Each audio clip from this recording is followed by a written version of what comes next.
Recently, I had the opportunity to join Sharon Guy from the B2B Breakthrough Podcast from Alibaba, and we talked about exactly what it took to build your own e-commerce business this year in 2024. We talked about how to spend as little as possible when you're launching your first business, what AI tools you need to be using to get an advantage over your competition, and exactly what I would do if I were starting from scratch today. The full podcast follows after this, so be sure to check it out and drop me questions and comments below, and I'll try to get back to you as soon as I can. And be sure to check out the B2B Breakthrough Podcast as well. I'll put a link below so you can go see everything that they'll be dropping every 2 weeks when they bring in e-commerce experts from around the world to share with you how to build your own successful e-commerce brand of products. Now, let's get to the podcast. Welcome to the B2B Breakthrough Podcast. We're here to bring you all the best knowledge, insights, and strategies from e-commerce experts, successful business owners, and the team at Alibaba.com that you'll need to grow your business and achieve your next big breakthrough. I'm your host, Sharon Guy.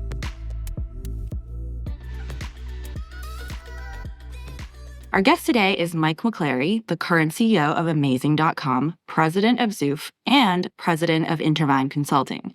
He's an entrepreneurial mentor and coach who's helped businesses far and wide get off the ground and break through into the major online retailer marketplace.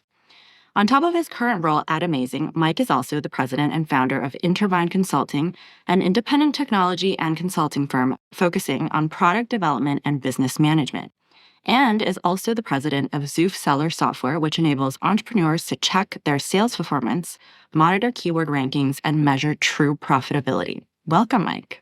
Awesome. Thanks, Sharon. Great to be here. It's always good to hop on with anyone from the Alibaba team. So, Mike, would you like to start us off by just letting us know how you got started? So I got into this crazy world of brands and e-commerce in 2013. Before then, I had been working as a consultant and also as a finance director after that for a major telecom company. It was a great company, great people, had a lot of great friends there. But I realized that it wasn't like there was no big future for me there. I mean, I could move up the corporate ladder if I wanted to, and I had done pretty good there, but I was traveling like an hour back and forth to work in St. Louis. There's a lot of traffic from where I am to get over there. My kids were really young at the time, so I was missing out on spending time with them. And I was working a lot of long hours as well. And I kept thinking, there's got to be a better way, like a better type of business that I could take on or build, whatever. And then I just happened to get one of those thousands of emails people get all the time. Like, have you tried out this course? Have you tried this training? And this course at the time was called Amazing Selling Machine back then. And had no idea. Terrible name. Absolutely terrible name. But I actually went through this training program called ASM or Amazing Selling Machine, and it opened my eyes to this whole other business model that I never knew existed, that you could build your own brand of products and actually create a real business out of it. I had thought that every product that I bought was actually that company had a manufacturing plant and they're making all those things. But in reality, there's tens of thousands, if not more, of these really great manufacturers in the world that do what they do best. And then all these other big brands that we're aware of, they just kind of market and build out the brand, but they do a lot of outsourcing of the manufacturing to where these plants do it. Never knew that as a possibility. Launched my first product within a few months after getting all this training, and decided never to go back to the corporate world again. Within a year, I was able to quit my job, do my own business full time. I sell camping gear like lanterns, flashlights, and stuff like that, and I absolutely love doing it. And then that was like the first year of like actually becoming an entrepreneur. But soon after that, I started mentoring and teaching and coaching people, and actually became business partners with Matt Clark and Jason Katzenbach, who ran the company that actually trained me on how to build this business. And I became a part owner of the company a few years after that, actually now leading the company, training people that had trained me, which kind of a cool, circular event that came out through my life. And then we also decided, because we didn't have enough to do, to acquire a software company a few years back and put me in charge of that. And so now I'm doing all three of those things. And as I talk about all that, I feel really tired now that I have a lot of work going on. But it's a good tired. Yeah. I love what I do. Absolutely. Yeah, I recently saw this thing that Sam Altman said, where he said, true burnout is when you're doing a lot of things, but it's not working out. But when everything is going great, that overworked is actually energizing you. So I'm sure that's exactly what happened to you at Amazing. 100%. I saw a similar thing. I can't remember who it was, but it was stress is doing work that you don't enjoy doing. But having inspiration is doing work that you love doing. And I think that's exactly where I'm at right now, which means that I don't mind working as much as I do because it's not really work to me anymore. Do you still have that camping gear brand that you first started? Yeah, I still have lanterns, flashlights, headlamps that I started 10 years ago.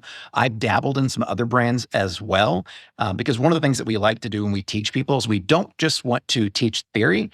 We have to teach what's actually working for us. And so one of the core, I guess, competencies that I have and I have to keep up is I have to know how to actually build and run this business. Otherwise, I don't feel comfortable teaching people. And so every day I get up, I spend the first 30 minutes of my day after exercising my son, I have a routine, but first 30 working minutes of my day, checking out my business every day. How do the sales perform? How do the ads perform? Optimizing anything. And then I'm done. And so I've been able to kind of get it down to a process where it's 30 minutes a day to keep that running. It's still very successful. I love it, but it makes sure that I stay up on my game. So I know that if there's anything changing, Shopify, Walmart, TikTok shop, anywhere, I know what's coming up so I can actually incorporate that into any of our training and tools that we have. And I'm sure you do that on Zoof. Yeah, Zoof, that's our tool-based side over there. And then at Amazing is actually we do all the training and coaching and mentoring over there. And the two companies, my business partner, we own them both. So they operate they're very well integrated with each other. And so we make sure that whatever we're teaching in the training side is incorporated into the software and vice versa. If we have a cool idea in the software, we make sure we incorporate that into the training as well. How do you think the e-commerce landscape has changed over the past 3 to 4 years from the time that you got started? It's been crazy. If I go back all the way to 2013 when we started out, all you had to do was launch a product and breathe, and it would take off. So if you came in, a little guy like me with your little bitty lantern starting off, and you knew just a few things like, wow, put some main keywords in the title. Wow, make the bullets look like benefits instead of just these technical features. You could immediately start getting sales and rankings. And it was incredibly easy back then. Now, fast forward, it's changed a lot. It's much more competitive, especially in the big marketplaces. PPC or advertising is pretty much table stakes. You have to do it now because if you don't, you can't get visibility, especially starting out. You just won't really get people to even see your product out there. And the last time I did a search for a product, out of the first 20 results that I saw, I believe the first 16 were all paid ads. And so there's really so much fewer or little or lesser real estate space out there for people trying to get organic rankings. So advertising has become a part of the game. So you need to become proficient in it. You don't have to be the world's greatest expert, but you need to understand the basics of it. Otherwise, you'll really be at a disadvantage. And the other thing too, Sharon, is I think omnichannel is the way to go as well.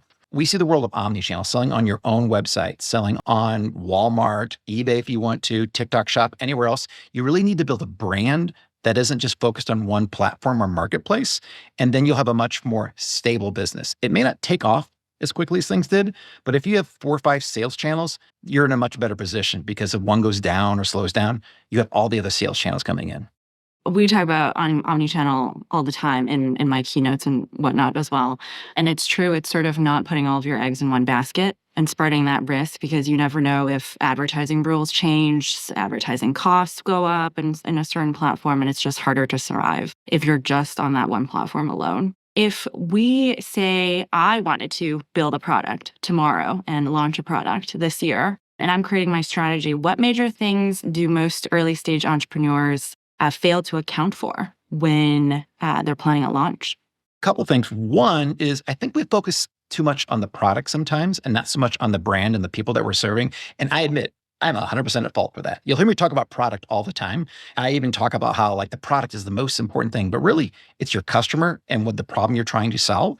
And so if you start thinking about who you want to serve and what problems they have that you can solve, that's going to make finding the product so much easier because then you can come up with a solution to their problem. And if you're one of those customers, if you can buy that product yourself, it makes it easier as well because you understand and can empathize with what they're feeling. So the first thing I do is think about your customer and what product that you're solving. That's the first step. Once you have that idea, you need to, and this is critical in these days, if you want to go omni-channel, you need to make sure that your product is truly differentiated between all your competition. Because if you can't catch someone's attention, let's say that, Facebook is still one of the biggest advertising platforms out there, or TikTok videos or any short form video. Those are all really big, growing advertising channels for people to get people's attention. If you can't get someone's attention quickly with why your product or brand is different, they're going to scroll past. and they're never going to know about you. And I've seen too many Me Too products being launched where people think that's the typical example. I want to sell my own silicone spatula, and it'll be blue instead of red. That's not enough to get their attention. There has to be some problem that you're solving that's going to really catch someone's attention in order to have the best chances for success. Can be a different angle. Like you could have the exact same product that you're just going to focus on a different audience or group and focus on, for example, maybe it's some kind of like men's supplements that focus on men like myself who get up there in the years and they need something a little different. You focus on a supplement that can be just for people, curly haired guys in their 50s who, want more energy. If you can hit that angle right, you're going to reach people and really have a much better chance of taking off. From your courses from Amazing.com, what are some examples of students who recognize that really special niche and just launched something that just took off? Oh, yeah. So I don't give away too many of the products there. Let me first give like a couple of big worldly examples of brands that have done a great job. Patagonia, for example, they focus on the environment. I mean, they have their own 1% tax they tax themselves to help give back to the environment. Doesn't make their products any different, but it makes their brand and what they stand for different. Just what you stand for is a differentiation that you can really lean into. There's Tom Shoes, who would give away a free pair of shoes every time that you bought one, giving away to people that couldn't afford shoes. Again, the shoes were no different. They're great shoes, but they're no different. But they were able to differentiate their brand by doing something really good. And now they also support mental well-being and mental illness, another way they're differentiating themselves from everyone else. And then one of my favorites is, they weren't one of my students. I wish they were, but it's Elevated Craft Cocktail Shakers. They are these really beautiful cocktail shakers. And believe it or not, during the pandemic, some people might have started drinking cocktails a little more during the pandemic. They built really beautiful cocktail shakers that they actually could do the measuring in the cup, high quality insulated steel. And then their products cost probably 5 times as much as all these others out there. But because they went towards this, these group of people who really wanted this elevated experience of having their own cocktails made at home, they were able to crush it, all without not really differentiating that much, just really high quality. Yeah, so it sounds like you really need some sort of niche and to really go very, very specific instead of a more generalized product maybe. And of course, you're sourcing a lot of these products on Alibaba.com. Was that the first platform that you went to go source, and what was your experience? I found my very first supplier on Alibaba. His name was Jeffrey. He is still my supplier for camping lanterns to this date. He's been over to visit us 3 times. I have never been to China. This is I'm almost embarrassed to say this. Never been to China yet to source any products. I've only used Alibaba. Well, I guess that's why the platform is there, so that people don't actually have to fly over to China to check out every single product, because whatever is happening is clearly working for yourself. Yeah. It is. And it's great being able to get on videos now and chat with them and talk with them. I just met with, now it's Bonnie and Sally, work for Jeffrey, same company. We hopped on right before the holidays just to catch up. We weren't even really talking about work. They wanted to get on to see how the year had been for me and talk about what we had plans for the holidays. It was just a great experience. I feel like they've become a part of my family, all from, I guess, 11 years ago now, reaching out because I was starting a brand on Alibaba and sending a message. So nervous. I had no idea how they were going to take my message, if I was going to sound foolish or not. But it was great. They responded back that very night. We built a rapport, ended up sourcing, multi-million-dollar business using them as my supplier. If we can switch gears a bit and talk about what your work is focusing on in terms of growth, scale, and profitability, in terms of metrics, what information are you focusing on that can pinpoint opportunities for your entrepreneurs, especially at the start of their journeys? For me, the start is all about limiting your risk. Maybe in the past, we would tell people, get $10,000, $20,000 of inventory on your first order, because if you wanted to compete on marketplaces, you needed to sell volume. And that's really the main way that you had to increase your reach and organic rank was volume. But I feel it's just too risky right now. I wouldn't want anyone to go out there and spend more than $3,000 to $5,000 on inventory. You can even do it for less than that if you want to. But for me, it's all about limiting your risk to make sure that no matter how smart we think we are, no one has any idea whether the product or idea you have is really going to be successful. So I want everyone to go in a little small. Don't go in like gangbusters with all the guns loaded. Limit your risk on the amount of inventory that you're first getting and just try. So it doesn't have to be the perfect product starting out right now, just something that is a little more customized than what you might be think that what everyone else is out there. Not a different mold, but just something in a different angle, better packaging. Start with a couple hundred units first, get your feet wet in this and test it out. And if you can at least, and actually I'm getting back to the question you asked, but if you can at least break even on that first order, that's a success. That's a big success. I don't think people realize how many businesses don't even break even for the first couple years.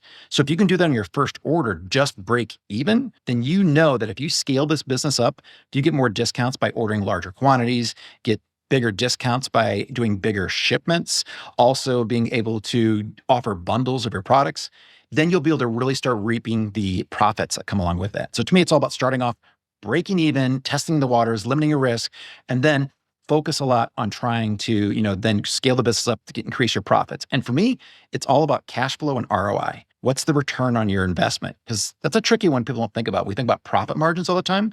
But to me, it's like, how much cash do I have?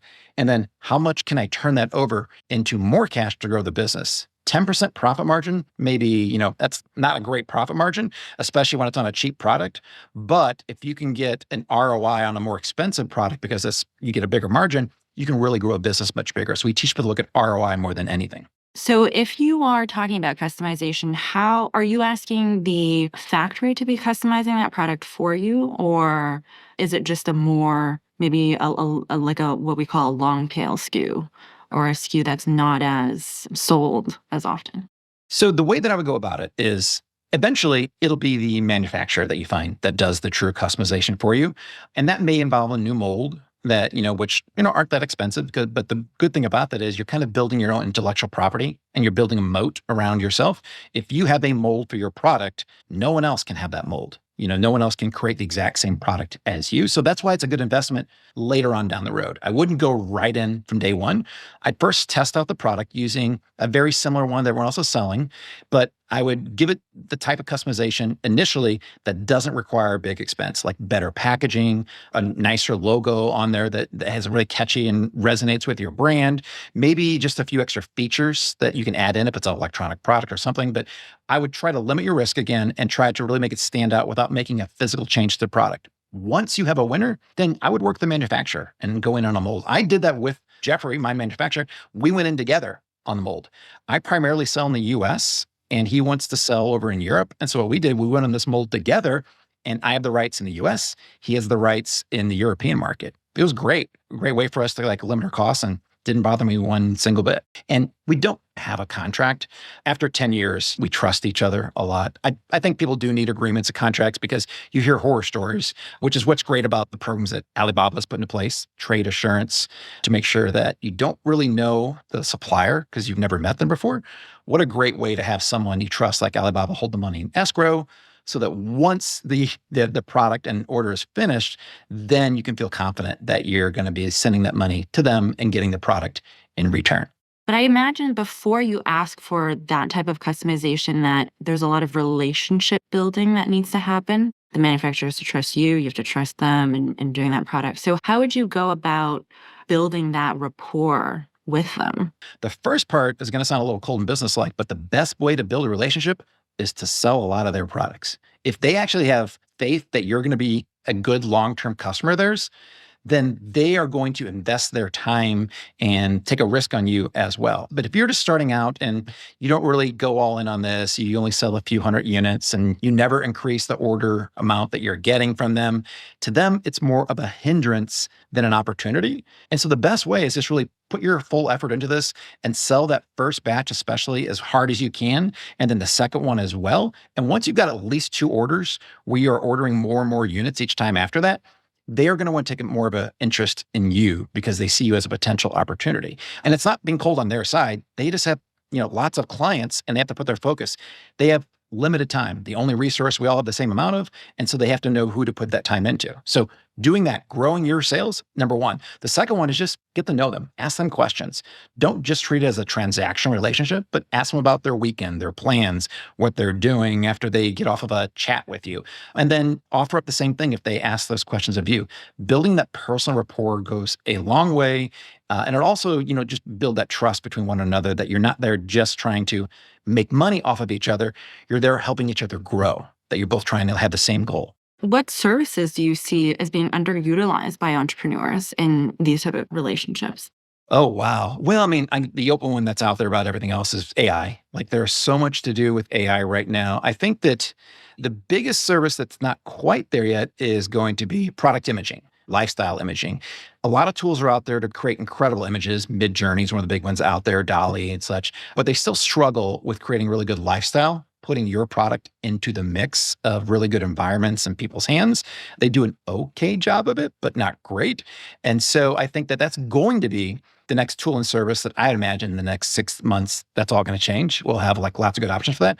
I think those are the types of services people need to invest in. Because if I look at anything about a product when you're launching that is critical to it, I think your product images are the most important after the product itself. And here's why. Your title of the project, the bullet points, the description, what you call it, the keywords you try to rank for, you can change those in a heartbeat. But your images cost money and time. And if you decide that your image is terrible, it's going to take you weeks, if not months, to really get a photo shoot or, and test out several different images. So from the right beginning, what I would invest in is good images. And I think too many people fail to use that, fail to really see the value in getting good images for your product right away. The other services that people don't take advantage of are maybe consolidated shipping. So it can be, there are services out there that will allow you to not really lease an entire container, because who can when you're starting out, but you can maybe partner up and get containers with other people that are importing from the same country, maybe the same region, into the same ports. That can help them save costs on shipping right there. You need an aggregator. And I believe Alibaba has a really good shipping service now too, kind of attached to the whole platform. Well, I mean, when as a entrepreneur, you're ordering off of Alibaba.com, I think it's also you ask the factory, right, if they want to, if they're able to ship that over to you, to the US or your end destination. And that's a service that you can actually ask that factory to do for you, right? Yeah, and that's the most affordable. Your factories are going to know very well how they can get the product shipped over to wherever you want to go the cheapest, especially for smaller orders, with a lot more flexibility. I know that when I get into the bigger orders, though, I want to know that I'm in charge, that it's my name on that bill of lading, it's my name, my company name, that if there's any issue with customs, they're going to reach out to me so I can get them kind of worked through. When you get to those levels, the shipping can be a little more complicated. And I love having services that are out there that can help me do that. I don't want to ever be an expert in shipping or importing. I want to have a partner that I can count on that takes that burden off of me. Yeah, like a freight forwarder. Right. Yeah. What do you think now are some of the required skill sets for entrepreneurs to have when they're looking at this business? One is really trying to understand what makes a brand. Again, we focused so much on the product back in the day because that's all that mattered. But really understanding what really a brand is. It's not just a logo. It's not just a set of colors and hue tones. It's really what you stand for, what you're the problem you're trying to solve, and the people you're trying to solve that for. I think that's the main skill set. And I think anyone can gain that. You don't have to be a marketing expert to do that. It's just a mind shift that you're serving people and solving problems, not just selling a brand. That's one of the skill sets I think anyone can learn. If you try to sell to everyone, you're going to sell to no one. That's why you really need to know who your customer is. And I fell into this trap at the very beginning. When people ask me, like, who's your target audience for this? I would always say, it's everyone. Everyone needs a flashlight. Everyone needs a lantern. And they may need it. Doesn't mean they want it, and doesn't mean that you want to serve those particular people as well, because they just might not be that interested. So you really need to focus on who your audience is. What I always like to tell people too is build a brand that can appeal to a lot of people. Like you want a really big audience. I think coffee. Probably half people drink coffee. Think bedding wear, things like that. Those are huge, lots of demand products, because having a product that's in a big demand will help you trigger the algorithms when you advertise. You get a lot of people looking at it, and they'll much more quickly figure out who your audience is.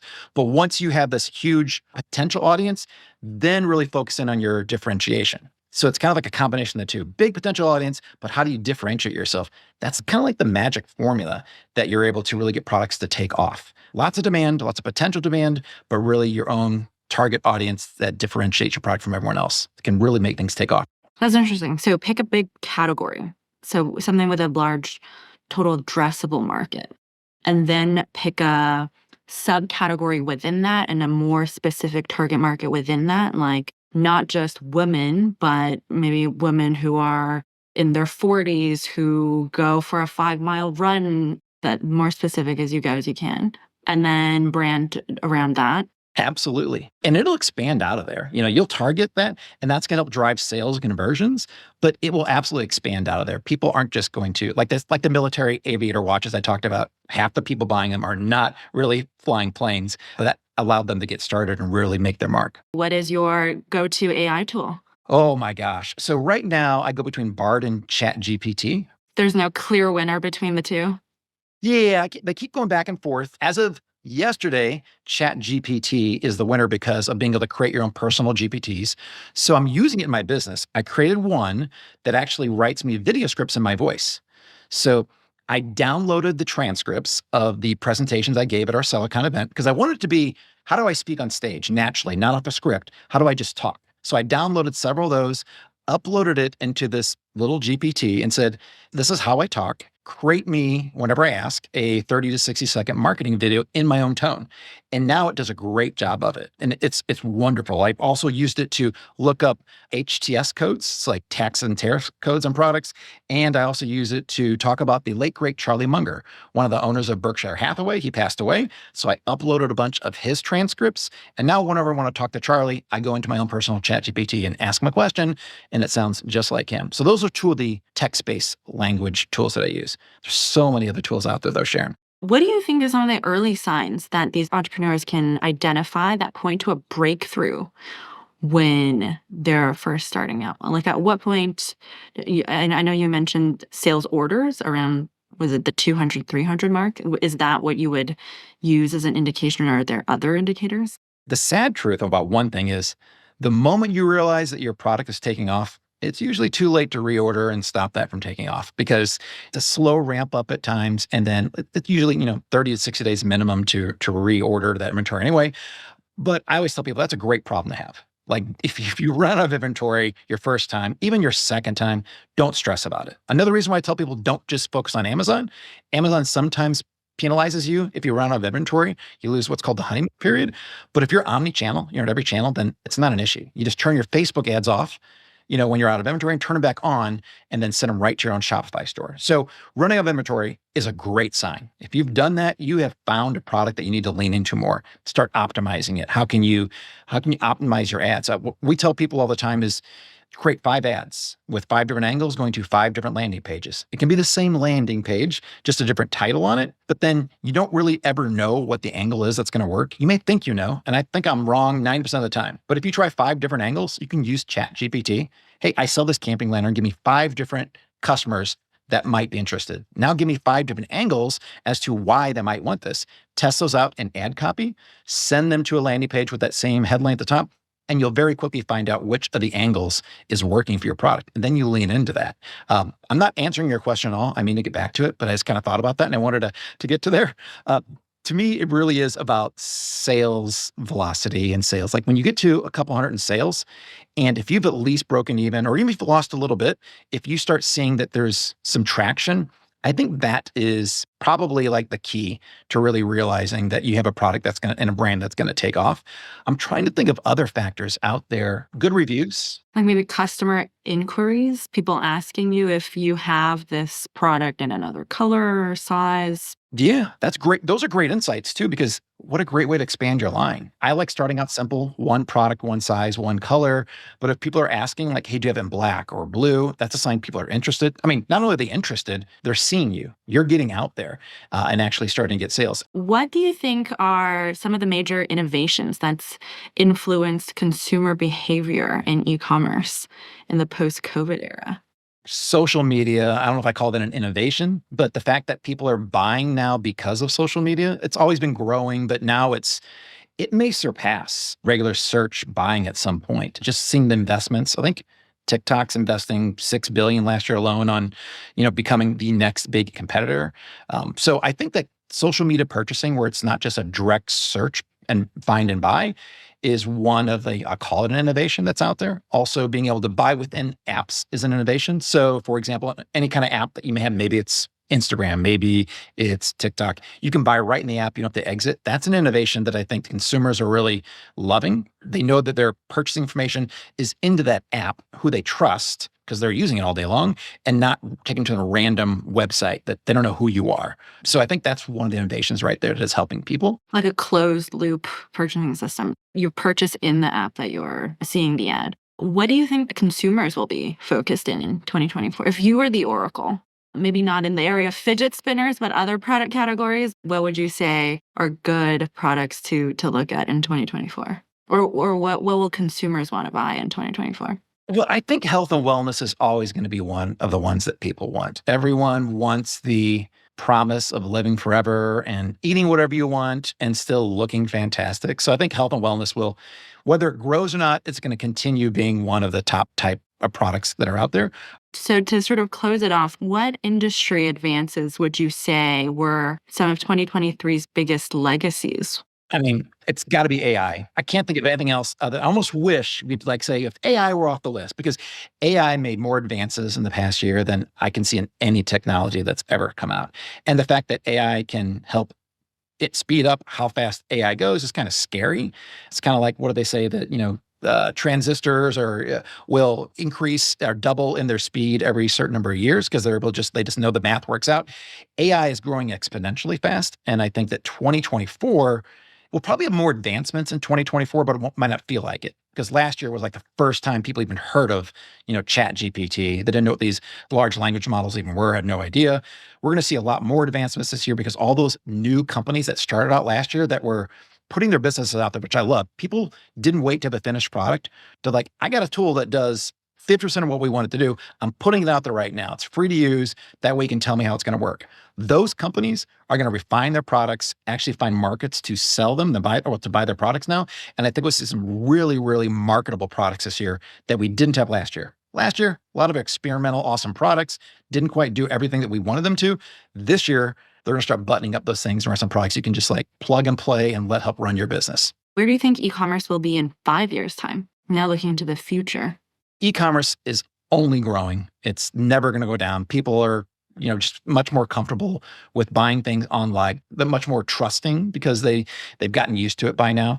I think the e-commerce is I hate to say that I'll know what's going to happen because I wouldn't have expected social media the way that it's been over the past year to be like one of the fastest growing e-commerce trends. I imagine that there'll be more VR at some point shopping in e-commerce. The promise came out about 2 years ago when Meta started building in their VR headsets and VR tools. And people were talking about, oh, you're going to go live and hang out in these VR worlds. You're going to buy these VR properties and start buying real products. It never really came to be. But I think VR shopping might actually be something that hits us in the next 5 years. Would you ever recommend the headset as somebody's starter product? Yeah, probably not. Too much technology. I don't recommend anything that requires a lot of technology or even an app built into it. I've seen people do really well, like example, like the Roomba, like robots. You can have apps that control them. I have like air purifiers have apps built into them. Those are great products. However, there's a lot of maintenance involved in it. Like every time the app has to update, you got to deal with every type of phone and operating system out there.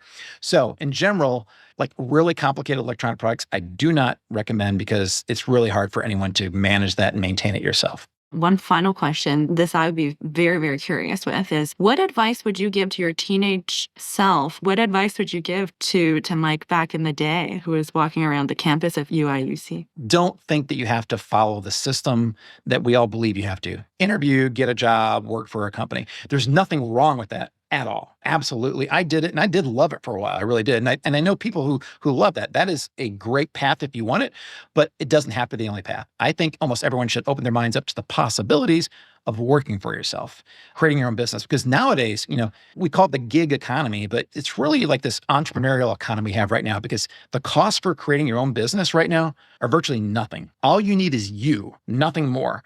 And you can have your own business right now and you can try it on the side with very little costs out there. I mean, you can, if you have a car, you can be an Uber or Lyft or, DoorDash driver.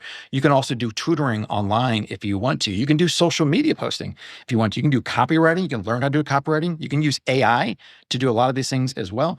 There are hundreds of potential things that people could do for their own job right now, just to try things out and see if they like it.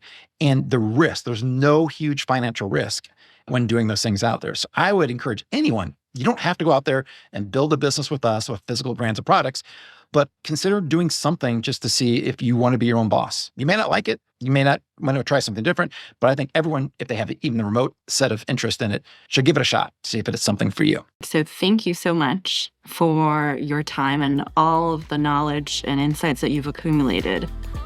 B2B Breakthrough is brought to you by Alibaba.com. To find out how Alibaba.com is empowering its customers with the tools, services, and resources they need to grow their businesses, visit Alibaba.com. And then make sure to search for B2B Breakthrough Podcast on Spotify, Apple Podcasts, or wherever you find your podcasts. Make sure to follow us so you don't miss future episodes. On behalf of the team here at Alibaba.com, thanks for listening.